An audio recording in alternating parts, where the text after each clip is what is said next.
So take a look at this bottle.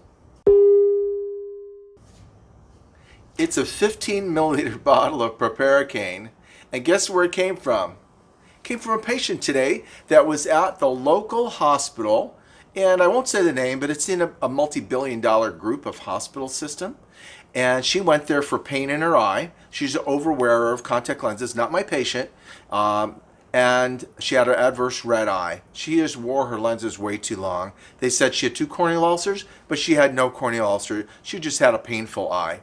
So they prescribed an antibiotic to be used every 4 hours while awake, a generic, and this bottle of proparacaine.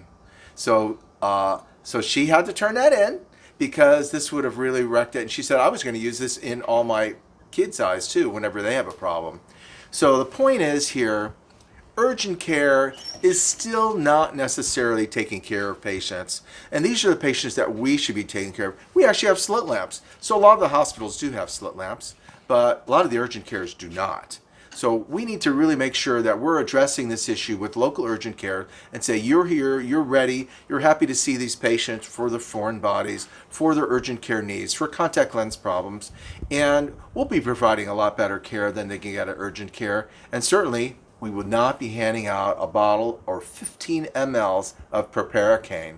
So we can do this. Let's take care of the patients better, and it'll help our practice. So when we're seeing our routine patients, let's make sure we tell them if you have a medical eye problem, if you have an adverse red eye, if you've worn contacts from somebody else but we haven't even fit them, that we can solve the problems here. They do not need to go to urgent care. Well, maybe if they got a fish hook in their eye, they should go to the hospital.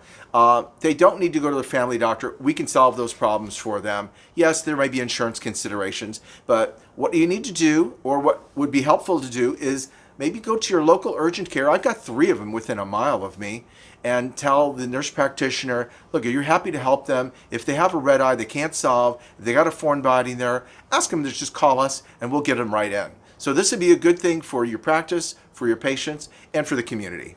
All right, so we must be direct with our patients. When they're there for their routine exam, say, if you have a medical concern, I'm here 24/7 for you. Just call the office and I will be paged, and I will be happy to come in for you or give you further directions over the phone. Nowadays with our cell phones, a lot of times they could just send you a photo of it, and even if you don't get paid for it, you are going to be helping that patient immensely. Most people don't want to come in at night. Happy to see you the next day. So let's make sure we are their comprehensive eye care provider for routine care as well as medical care.